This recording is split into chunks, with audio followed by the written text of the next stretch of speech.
Alors pourquoi le yoga ici à Phoenix? C'est un bon complément avec les arts martiaux. De base, le yoga, c'est quelque chose qui est né en Inde, comme je pense chacun sait. Quelques siècles avant même notre ère, on retrouve une première mention dans des textes spirituels et religieux de l'époque, mais ça n'avait rien à voir avec ce qu'on connaît maintenant. Au fur et à mesure, ça a évolué en une pratique qui était plus mentale, qui était plus pour calmer l'esprit avec principalement la méditation. Et puis il y a eu d'autres branches après au Moyen-Âge qui ont commencé à intégrer le corps, des pratiques corporelles avec des postures, des exercices de respiration, des exercices même de purification qui sont un petit peu bizarres par rapport à ce qu'on fait maintenant. Et puis, au fur et à mesure du temps, le yoga est un petit peu tombé en désuétude et c'est revenu fin 19e, début 20e, toujours en Inde, un peu en rébellion par rapport à la colonisation des Britanniques, en fait. C'est une façon de se réapproprier la culture indienne en allant rechercher la philosophie, mais en incluant cette fois-ci beaucoup plus de pratiques physiques.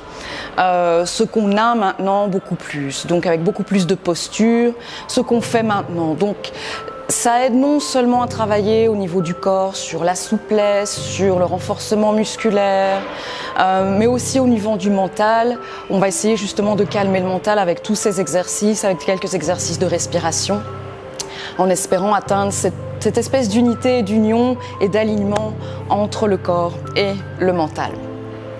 Et le yoga que je propose ici s'appelle Budokon. C'est un yoga assez récent qui a été développé aux États-Unis, qui est développé depuis une trentaine d'années, une vingtaine d'années, quelque chose comme ça, par Cameron Shane, qui lui vient des arts martiaux. Et il a trouvé que le yoga c'était un bon complément pour tous ses entraînements. Mais il a voulu rajouter quelque chose en plus dedans, qui était plus l'idée de mobilité, de renforcement en plus, des étirements en plus de la souplesse.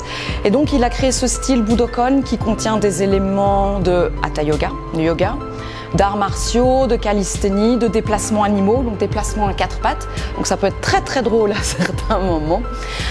Et c'est un yoga qui vise à créer justement des ponts entre les arts martiaux et le yoga. Et dans le système Budokon, normalement, on prend effectivement comme un système à part entière, donc où on pratique les arts martiaux, on pratique le yoga, on pratique la mobilité au sol, donc ça c'est beaucoup plus de travail au sol, où on pratique aussi tout ce qui est calisthénie, déplacements animaux, mais aussi où on inclut une partie philosophie. Pour pratiquer le yoga ici, il n'y a pas besoin de faire tout ça, il n'y a pas besoin spécialement de pratiquer les arts martiaux. C'est un très bon complément, encore une fois, mais on n'est pas obligé de faire tout ça pour pratiquer le Budokon.